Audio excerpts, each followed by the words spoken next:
တရုတ်နိုင်ငံရဲ့စီမံကိန်းတစ်ခုရဲ့အပေါ်မှာတင်အိန္ဒိယက3ကြိမ်တိုင်တိုင်ကန့်ကွက်ခဲ့မှုတဲ့ဆိုတာသိကြပါသလား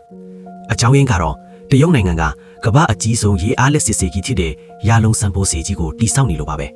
ဒါဟာတရုတ်နိုင်ငံကပဲအလုံးစုံဦးဆောင်နေတဲ့ဒေါ်လာ168ဘီလီယံတန်မဟာစီမံကိန်းကြီးတစ်ခုဖြစ်ပါတယ်ဒီစီမံကိန်းကြီးပြီးစီးသွားတဲ့အခါထရှိလာမဲ့လက်စစ်စွမ်းအားကတော့တကယ့်ကိုပါဆက်အဟောင်းသားဖြစ်သွားစေလောက်ပါတယ်တနေ့အတွင်းမှာသူထုတ်လုပ်ပေးနိုင်မဲ့လက်စစ်ပမာဏဟာအမေရိကန်နိုင်ငံက6လစာသုံးစွဲတဲ့ပမာဏထက်တောင်ပိုများမယ်လို့ခန့်မှန်းထားကြပါတယ်ဒီစီကြီးရဲ့အထူးအသက်သွေးကြောနေရာမှာတော့တနာလီကိုကီလိုဝတ်တန်းအထိထုတ်လုပ်ပေးနိုင်တဲ့ Oriental DF300 တာဘိုင်စက်ကြီးကိုတက်ဆင်ထားတာပါ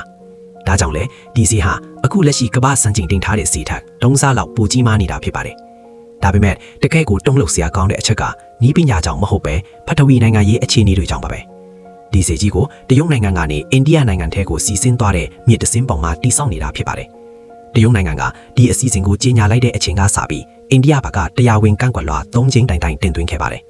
သူတို့စိုးရိမ်နေတာကတော့နွေရာသီလိုရေနည်းတဲ့အချိန်မျိုးမှာအိန္ဒိယနိုင်ငံပိုင်းနယ်ထဲကိုရေမရောက်ခင်မှာတင်မြစ်ရေစီးဆင်းမှုကို80%အထိဖြတ်တောက်ခံရနိုင်လို့ပါပဲအိန္ဒိယကပါကစ္စတန်အပေါ်မှာလုပ်ခဲ့တယ်လို့မျိုးပဲတရုတ်ကလည်းတနေ့မှာရေကိုမဟာဗျူဟာမြောက်လက်နက်တစ်ခုလိုအသုံးချလာမှာကိုသူတို့ကြောက်နေကြတာပါဒါပေမဲ့အခုအချိန်ထိတော့တရုတ်ဘက်ကအဲ့ဒီလိုမျိုးတစ်ခါမှမလုပ်ခဲ့ဘူးပါဘူးစီမံကိန်းကတော့ဆက်လက်လက်ပတ်နေဆဲဖြစ်ပြီးဒါဟာနိုင်ငံရေးအရာလှုံ့ဆော်တာမဟုတ်ပဲတန်ဆင်စွမ်းအားအတွက်တာဖြစ်တယ်လို့ဘီဂျင်းအစိုးရကအခိုင်အမာပြောဆိုထားပါတယ်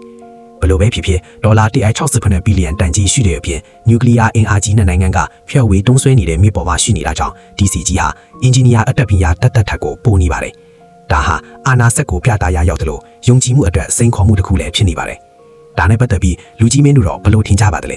ဒါဟာတဘာဝပတ်ဝန်းကျင်အတွက်အားတင်စရာစွမ်းအားအရင်အမြစ်တစ်ခုလားဒါမှမဟုတ်အချိန်မရွေးပောက်ကွဲသွားနိုင်တဲ့ဖထဝီနိုင်ငံကြီးဘုံတစ်လုံးလားဆိုတာကိုတော့စဉ်းစားစရာပါ